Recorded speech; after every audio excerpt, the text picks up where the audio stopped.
ప్రతిపక్ష నేత రాహుల్ గాంధీని ప్రశ్నిస్తే పార్టీ నుంచి తీసేస్తారు అనడానికి కర్ణాటక మంత్రి కె రాజన్నే ఉదాహరణ. ఓట్ల చోరీ గురించి రాహుల్ గాంధీ మాట్లాడిన మాటలను కర్ణాటక సహాయ సహకార శాఖ మంత్రి కెఎన్ రాజన్న తప్పుపట్టారు.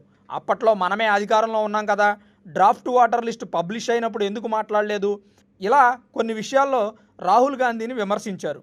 అయితే హైకమాండ్ నుంచి ఫోన్ చేసి కెఎన్ రాజన్నని బర్త్రఫ్ చేయమని ఆదేశాలు వచ్చాయంట.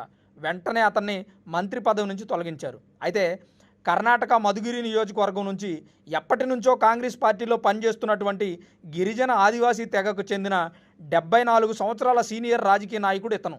కాంగ్రెస్ పార్టీలో ప్రశ్నిస్తే రాజీనామే అన్న విషయం క్లియర్గా అర్థమవుతుంది.